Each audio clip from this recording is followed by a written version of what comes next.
cost of the Obamacare has been so outrageous, it is absolutely destroying everything in its wake. What the president has done is said we can't find an agreement upon how to fix the broken law, so I'm going to take actions that allow us to provide more insurance to more people. General John Kelly making a surprise appearance before the press. Maybe develop some better sources. I'm not quitting today. I don't think I'm being fired. The room erupted in laughter as if it were really funny. There's no way to trust when they contradict information that's on the record. It takes approximately 2 minutes and 12 seconds to sing the national anthem. If the players can't stand at attention, it means they're undisciplined.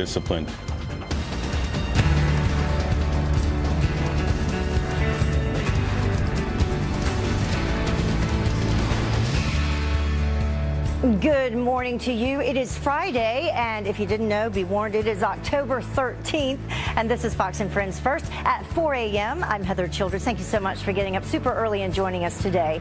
Let's get right to our top story for you. Congress couldn't get it done, so President Trump is taking repealing and replacing into his own hands, signing an executive order targeting Obamacare. Garrett Tenney live from Washington for us this morning with what is different this time around. Good morning, Garrett. Heather, good morning to you. Last night, the White House announced that it plans to stop making payments to health insurers under the Affordable Care Act in what are known as cost-sharing reduction payments. Those payments, which President Trump has previously threatened to end, are a key part of Obamacare and help reduce health insurance copays and deductibles for a lot of middle-class Americans. The White House says it decided to end those payments because Congress never designated specific funds to pay for it. Explaining in a statement, there is no appropriation for cost-sharing reduction payments to insurance companies under Obamacare. In light of this analysis, the government cannot lawfully make the cost-sharing reduction payments. The monthly payments to insurers could end immediately, and that's expected to rattle the already unsteady insurance marketplaces, which will also likely add pressure on Congress to act. But Democrats are already blasting the move, and some are already promising to sue the administration over the decision. Senate Minority Leader Chuck Schumer said in a statement, having failed to repeal the law in Congress, the president is sabotaging the system, using a wrecking ball to single-handedly rip apart our health care system. In addition to ending the cost-sharing reduction payments, yesterday afternoon, President Trump signed an executive order to expand access to health care by allowing individuals and small employers to band together and buy health insurance across state lines. This will allow thousands of small business employers to have the same purchasing power as large employers to get more affordable and generous insurance options for their workers. And the White House is describing these latest moves as the first steps to repealing and replacing Obamacare, which it is still pushing Congress to get done. Heather? All right, Garrett Tenney live for us. We'll see if they can get this done. But in the meantime, President Trump is taking a scalpel to Obamacare and carving some brand new options for Americans. Fox News contributor Karl Rove breaks down exactly how the president plans to reshape the nation's health care system.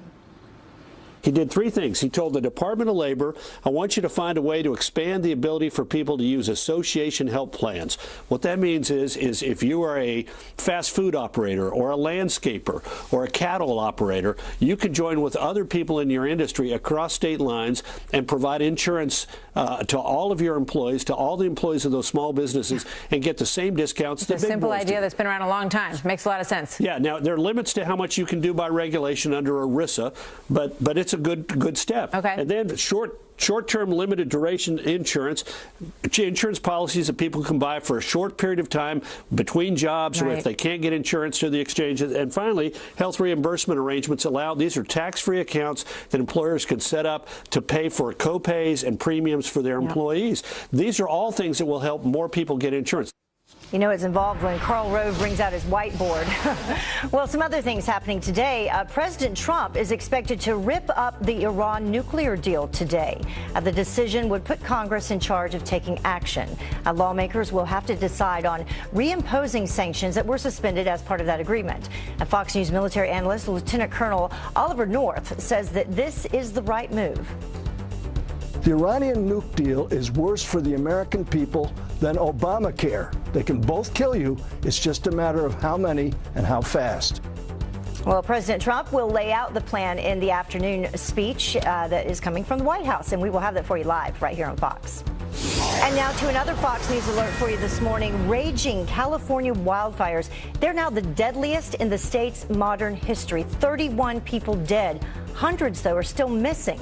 At least 21 fires still burning. That's 200,000 acres completely scorched. And by the way, that is as big as New York City. It was all around my house. And I thought, oh, the helicopters are here and everything. And then all of a sudden, there goes the house. It was gone. I can't cry anymore. I've cried for a couple hours. I don't think I can cry anymore. Think about that, as big as New York City. Fire investigators are looking into whether some downed power lines could have ignited those fires. Well, 2 North Carolina prison employees, meantime, are dead after a violent and fiery escape attempt. Be advised, we do have a mass casualty incident. I have multiple patients. Some of them are critical. We need to clear some beds. An officer struck multiple times with a hammer. Correctional Officer Justin Smith and former Officer Veronica Darden were killed after inmates set a sewing plant on fire in an attempt to break free. 10 other employees and 4 prisoners were hurt, and thankfully no one escaped in all of that. We have some brand new information for you, some disturbing details in the Harvey Weinstein scandal. It continues. TMZ is reporting now that Harvey's contract actually allowed him to keep his job even if sexual harassment suits came into play, as long as he paid the settlement cost. Understand that? Well, now police on both sides of the Atlantic and in London and in New York City, they are investigating him. The news coming on the heels of another harassment bombshell. Amazon's top boss, Roy Price, suspended after a TV producer accused him of harassing her back in 2015. And so it continues. White House Chief of Staff, meantime, John Kelly, setting the record straight, saying he is not quitting.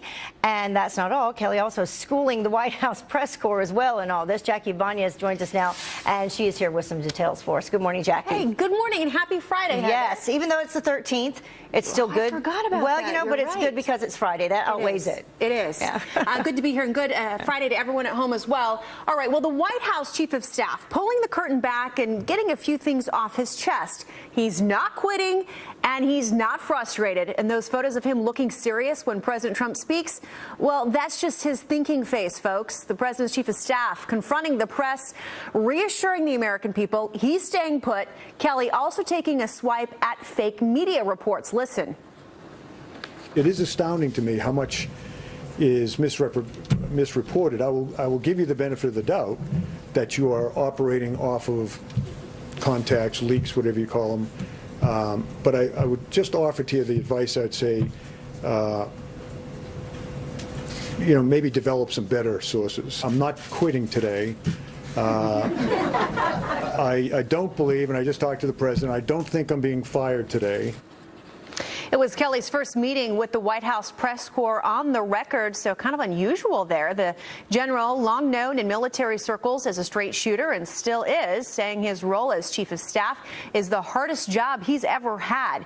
President Trump also doubling down on his fight with the media, tweeting this: fake news is going all out in order to demean and to denigrate, that is, and he's got facts to back him up. According to a new study out this month, 62% of President Trump's media coverage is negative, 62%. But you know what? I got to say, I'm not surprised about that. No, it's been that way for over a year now, I think.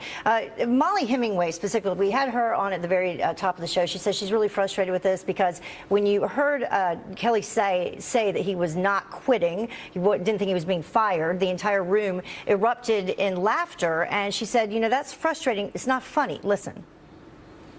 It was actually very frustrating for me when he said that he wasn't quitting today and the room erupted in laughter, as if it were really funny that they go and they write all these stories every few days about how he's quitting and how they have all the best sources that he's quitting. And when he denies it, they act like it's really funny. It's not funny to have so many stories based on unreliable, anonymous sources, and the public can't check these sources. I mean, I saw that earlier in the show that you had someone from a different outlet saying, no, really, trust us. Our sources are good. Well, there's no way to trust when they contradict information that's on the record, and there's no way to check and hold them accountable. And I think it's really a huge threat. In addition to the external threats to freedom of the press, there's the internal threat of how the media are handling their jobs and how they're losing their standards. You know what I also noticed, Heather, when the press corps there was laughing, he had a straight face on. He was not laughing. His comments were short and sweet, but he didn't necessarily find this funny at all. No, and I agree with Molly Hemingway. I mean, it's important, and it's not a laughing matter. And the use of these anonymous sources really needs to be questioned. Yeah. All right. Thank you so much, Jackie. Yeah, appreciate it. Well, we want to know what you think. Can you trust the media, or is there an anti-President Trump bias that's impacting reporting? Weigh in with Jackie on Facebook Live, Twitter, or send us an email, and we'll have some of your responses later in the show. So stay tuned for that. But the time now is about 10 minutes after the top of the hour. And coming up, a high school teenager kidnapped and murdered. Her accused killer, an illegal, protected by the DREAM Act. And then after years of being held by the Taliban, an American and her family now freed with the help of American forces. Our next guest, a former soldier, has hunted and killed some of the world's worst terrorists. Why he says this is a game changer. And Hillary Clinton is interviewing for a new job. Teaching your kids, we'll have that story. Stay tuned for that one for sure.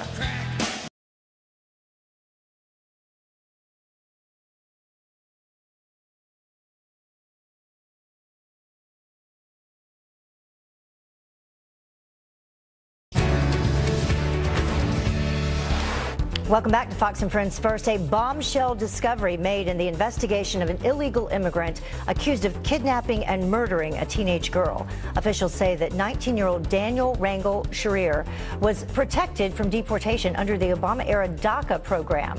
Well, he's originally from Mexico, and he's accused of killing 18-year-old Diana Martinez Gonzalez. She was found shot to death in the woods in South Carolina. The Department of Justice issuing its last chance warning to sanctuary cities who refuse to cooperate with ICE. If the cities, including New York, Chicago, Philadelphia, New Orleans, and Cook County, Illinois, fail to change their immigration enforcement policies, they could be forced to pay back millions of dollars in federal grant money. And the DOJ giving them until October 27th to comply. Here's an amazing story for you. Good ending. After 5 years in captivity, an American and her family are now free. The U.S. playing a major role in helping the Pakistani military carry out the rescue. So is this a result of the Trump administration putting more pressure on Pakistan to cooperate? Here now to weigh in on this is former U.S. Army Special Operations Intelligence Analyst Brett Velikovich. Thank you so much for joining us, Brett. We really appreciate it. Good morning, Heather. So this family was taken back in 2012. Right. The children were actually born in captivity. What do we know about who took them? Let's begin there. Absolutely. So we know that the Haqqani network likely picked them up when the family was on essentially an adventure tour where they were backpacking through the mountainside, which is a little bit obviously dangerous, being one of the most dangerous countries in the entire world. But essentially they were picked up and they've been moved over the course of a few years between Pakistan and Afghanistan. And the amount of time that they've been held in captivity, there have been YouTube videos that have been released, lots of pleas from their captors to, do certain things. But now, fast forward to 2017, and we have them freed. Why do you think now?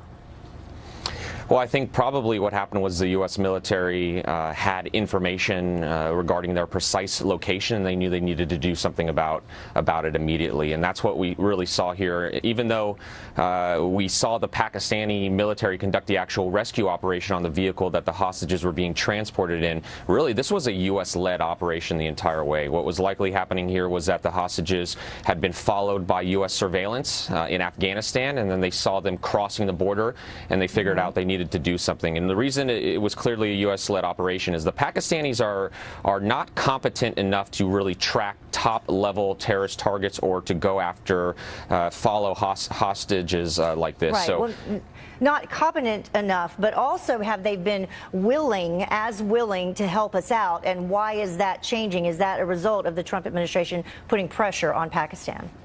Well, it definitely is. Look, it used to be the case that when a hostage was located, if there was any chance of negotiation to actually get them released, the previous administration would actually go for that. I was a part of a number of different operations where we knew exactly where these guys were located, and we were told to actually hold off on that because negotiations were in place. And what we know from this is that there were negotiations taking place for years to try to get these guys released, but in the end, it obviously never happened. And so it was very important that an operation was conducted immediately to go ahead and rescue them. So I know you just answered this, what President Trump is doing differently than the previous administration. Included in that is, threatening to cut funding to Pakistan, amongst other things. Do you think that this is an indication moving forward, a positive sign that more things like this will happen with other countries helping us? Absolutely. Look, there's a new counterterrorism sheriff in town, and that we're going to see that more and more when it comes to these operations.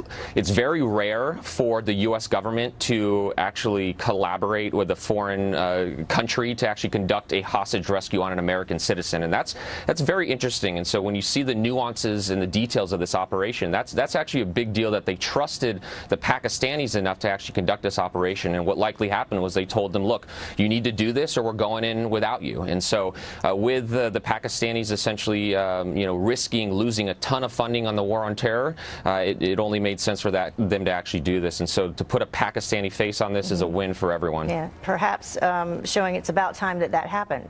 Thank you so much, Brett. Appreciate you joining us, and good luck to that family released after 5 years. That's remarkable. Thank you. Thanks, Heather. Well, the time now is about 19 minutes after the top of the hour, and a new round of on-field player protests during Thursday night football, and former Sheriff David Clark has had enough. What the hell is there to discuss? Stand at attention, face the flag, and give it some respect.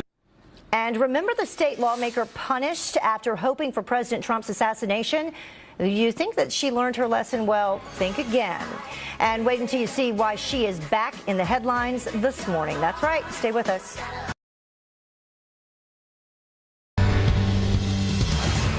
Welcome back to Fox & Friends First, 4:23 in the morning here on the East Coast. Thank you for joining us.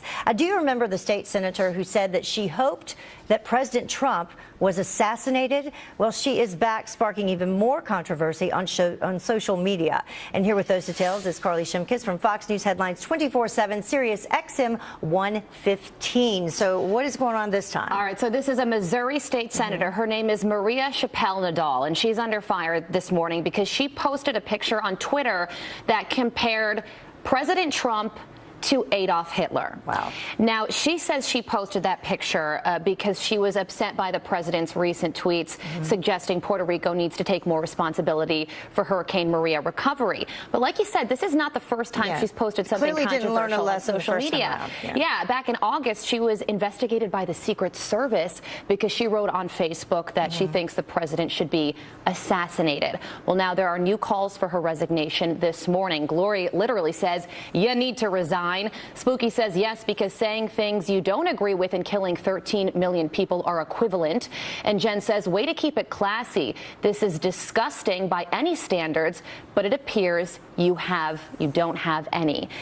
So, she says, though, she's within her First Amendment rights to post something like this. And clearly doing it for attention, because we're here this morning talking about her. Yeah, again. she is. A lot of negative attention, but attention nonetheless. And clearly she knew that would happen, and it would come, and it is happening. Fair point. Absolutely. So Anthony Bourdain has a problem with Hillary Clinton interviewing Harvey Weinstein and how that went. Yes. So he came down really hard on Hillary Clinton for her comments about the Harvey Weinstein scandal. She did an interview with CNN, and here's what she had to say. I was shocked. I was appalled. It was something that was just intolerable in every way. So Anthony Bourdain, who's no fan of President Trump by any means, posted this to Twitter. He says, and I have to say, Hillary's interview with Fareed Zakaria was shameful in its deflection and its disingenuousness. Know what Hillary Clinton is not? She's not stupid or unsophisticated about the world. The Weinstein story has been out there for years. Secretary Clinton was one of the most intelligent, well-prepared, well-briefed politicians ever. So yes, I'd hope for a better response. Now, this story, this Weinstein story, is very personal for him because his girlfriend is actually one of Weinstein's accusers. Oh, I did not know that. Yes, yeah. So so he's coming down really hard on the whole thing. But Hillary Clinton is now an element of the story because she didn't speak up. So no dinner invite from Anthony Bourdain to the Clintons. Probably not. Yeah. What a shame. So this final story involves the NFL football and Roger Goodell's wife. Yes. So Roger Goodell's wife, Jane Skinner, it was revealed that she used a fake Twitter account to defend his honor. So here are some of her tweets. She says, Reads like a press release from Players Union. You could do better reporting. D. Smith sounds like D. Trump with inaccurate fire bombs. She also says Goodell's courageous was right in the end. Leadership is hard. Kamish is doing some give him credit. That one was very difficult to read. You know, you got 120 characters. Yeah, so cut it down. That's right. But anyway, she released a statement on this. She admitted it. She says, it was a really silly thing for me to do and done out of frustration and love. Right. So yeah. she's being a good wife. How many other people do that and they just haven't gotten caught yet? Yeah, that's pretty creative. Yeah. Do we know how they caught her? Yeah. Do we know? No, I'll be interested in finding out. Yeah. Interesting. Yeah. But, you know, she fessed up, and that's okay. That's good. All right. Thank you so much, Carly. Appreciate it. Well, the time now for you is almost half past the top of the hour. And do you remember when President Obama made these promises about Obamacare? If you like your plan and you like your doctor, you won't have to do a thing. You keep your plan. You keep your doctor. Well, as you know, that turns out that was not so true. So what is in President Trump's executive order, and how is it going to change your health care for your family? Dr. Sapphire is separating fact from fiction. Up next. You know, maybe develop some better sources. I'm not quitting today. I don't believe, and I just talked to the president, I don't think I'm being fired today. And details on that coming up. What you think about White House Chief of Staff John Kelly slamming fake news and challenging the media. Your responses pouring in.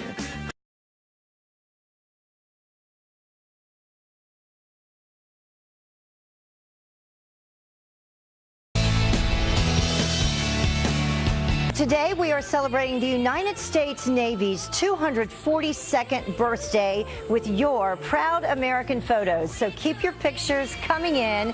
We've been showing those. We'll show some more. Thank you so much, by the way, for your service. We appreciate all of you. Well, this is developing for you right now. We could be one step closer, maybe, to learning the motive in the deadliest mass shooting in American history. Look at that. Las Vegas police, they are expected to give an update this morning. And this comes as MGM Resorts, which owns the Mandalay Bay Hotel, claims that Stephen Paddock opened fire on the crowd just seconds after first shooting a security guard, not, in fact, 6 minutes, as police claim. Meanwhile, Jason Aldean playing his first concert since the massacre, dedicating the show to his victims. Well, finally, the admission that we have been waiting for from accused deserter Bo Bergdahl, the disgraced Army sergeant, set to plead guilty Monday to desertion and misbehavior before the enemy after being captured by the Taliban back in 2009 while on patrol in Afghanistan. And back in 2014, the Obama administration traded Bergdahl for 5 Taliban terrorists who were being held at Gitmo. If convicted, he could face a life sentence.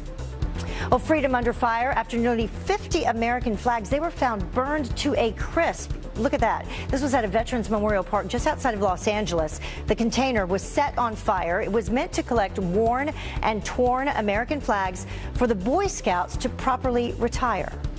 It was just appalling that somebody would do such a thing to our flag, you know, our nation symbol. It was devastating. Well, one person has been arrested as a result of this and faces multiple charges.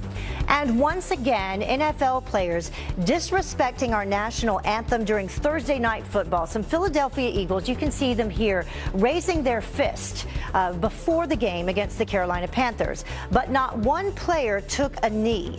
Eagles winning that game over my Carolina Panthers 28-33. By the way, none of the Carolina Panthers did anything. They all stood with their hands next to their hearts.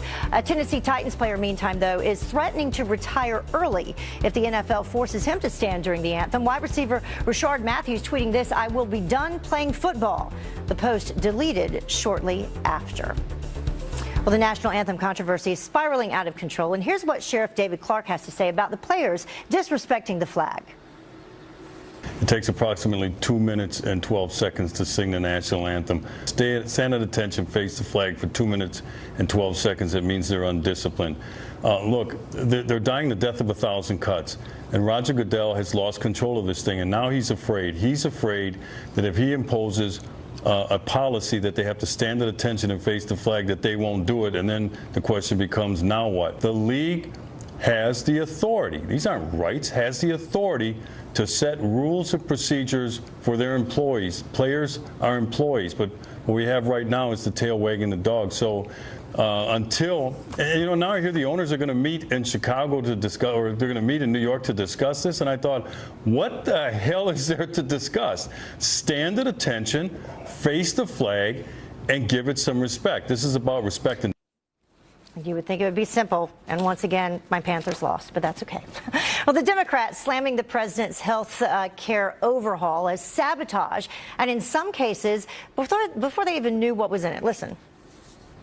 I don't know what he's putting out today, but I do know it is a sabotage of the Affordable Care Act, and quite frankly, a real disservice to the American people. Well, it sounds like a lot of fear, but what is the truth? Here to separate the fact from the fiction, radiologist Dr. Nicole Saphier. Thank you so much for joining us this morning. Thank you, Heather, for having me in your new hour. Yeah, appreciate it. Very early this morning. So what do you think? What is the biggest thing that people need to know in terms of what they think is true and what is not true? Without a doubt, yesterday marks the most progress we've made in changing the healthcare system since President Trump has taken office. He is single-handedly attempting to deregulate the insurance market while dismantling all of the restrictions imposed by the Affordable Care Act, which is exactly what he said he was going to do during his campaign. Right. Of course, that causes for a lot of confusion. What I find interesting is that you have Senator Schumer and Representative Pelosi saying that he has failed health care.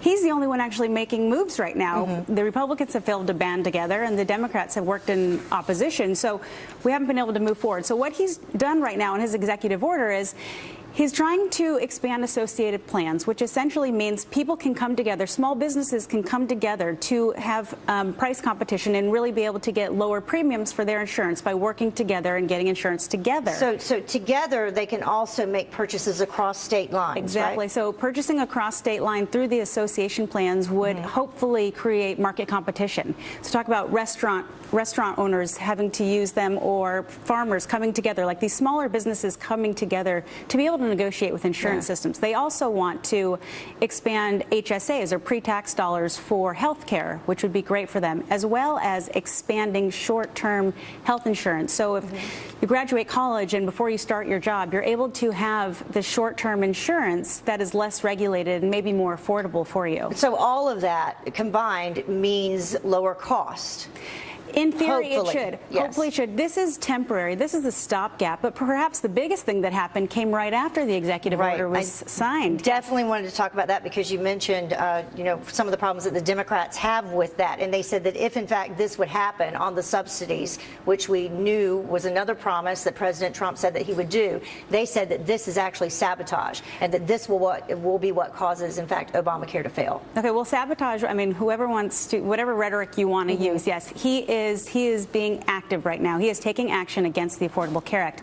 He has said he is cutting off the cost-sharing reductions, or the subsidies, or the insurance bailout, however you want to call it. And with that, yes, you will have a quick unraveling of the Affordable Care Act, because people aren't going to be, the insurance companies are going to be pulling out. They're either going to be pulling out, they're going to be raising their premiums, and you will have fewer people insured because, one, they can't necessarily afford it, or there won't be any plans available to them. So this is going to make Congress come together. They have to put together a bipartisan plan. This is the time. They have to fix it now. Okay, so a strategic move to hopefully bring them together to get something done. Yes, this is a temporary fix. This is by no means a solution. All right. Thank you so much, Dr. Saphier. Appreciate it. And we will have you back. Okay. All right. Happy to be here. Thank you. Well, the time now is about 20 minutes until the top of the hour. And we've told you about these wildfires raging across California. It's just horrible, scorching 200,000 acres so far. That is as big as New York City. We are live on the ground with the latest on the frantic effort to contain those flames. Plus, Hillary Clinton is interviewing for a new job, teaching your kids. And retailers make Black Friday earlier and earlier every year. But apparently America has had enough. The fight to retake Thanksgiving is up next. Welcome back to a Fox News alert. It is now the deadliest week for wildfires in California's history. At least 31 people have died and hundreds are still missing. Let's get right to Will Carr. He's live for us from a coffee park that's in Santa Rosa, where authorities are in rescue and recovery mode. Good morning, Will. Good morning, Heather. And as the sun comes up, cadaver dogs are going to start coming through these neighborhoods. You can see it's a car graveyard. What they're going to have to do is they're going to have to weave through all of this and go property by property, search every home for bodies, because 400 people are still missing across this area. We do know that they discovered some bodies yesterday. Authorities said that they were ash and bones. So this is a meticulously slow process. They'll have to go through dental records as they continue to try to identify the victims here. 31 people dead, but that number could continue to go up throughout the weekend. At the same time, we're continuing to hear stories of survival. We heard about one couple who had to jump into their neighbor's pool. They held on to each other as the flames surrounded their community, ended up burning their home and their neighbor's home. We also heard from one woman whose home was in this community as she returned to see what's left. Take a listen. People were going every direction. Trees were down. It was just covered. It was apocalyptic. It was insane. Lived here 13 years. We don't know what the next move is yet. 20,000 people are still under evacuation as firefighters are on the front lines, and we're told the weather could get worse heading into this weekend, so the fires could continue to ramp up. Heather. So, Will, you said a family jumped into their pool to survive the flames, and then the flames burned down their house? That's right, and they feel lucky to be alive today. Boy, they are. Sure. All right, thank you so much, Will. Appreciate it. Thank you. Our You prayers bet. to all those folks out there. Well, this other Fox News alert for you right now. Another earthquake shaking the shores of North Korea near its main nuclear test site, sparking fears of another bomb test. Amy Kellogg is live in Milan with a look at our international headlines. Good morning, Amy. We know that this happened the last time that they had a bomb test.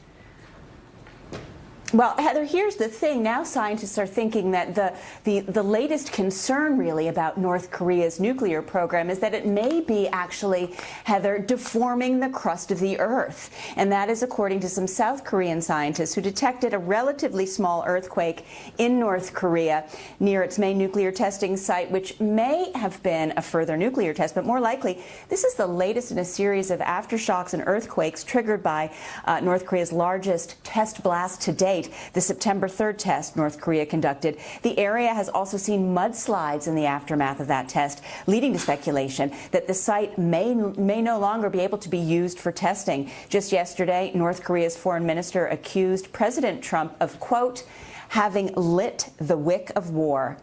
Now, we hear about Europe being overwhelmed by the numbers of migrants and refugees arriving here, but Canada has had a very challenging few months, with the numbers up fourfold in August for asylum seekers. Now one agency is actually under fire for its handling of this. The Mounties have had to stop using a questionnaire that asked those requesting asylum their attitudes about Islamic State and women not wearing the hijab.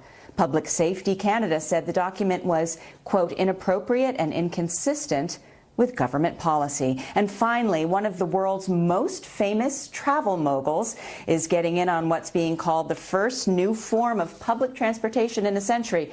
Richard Branson has made an $85 million investment in the brainchild of Elon Musk. It's called Hyperlink. The project plans to produce the highest of high-speed trains, pods that fly by magnetic levitation in a vacuum.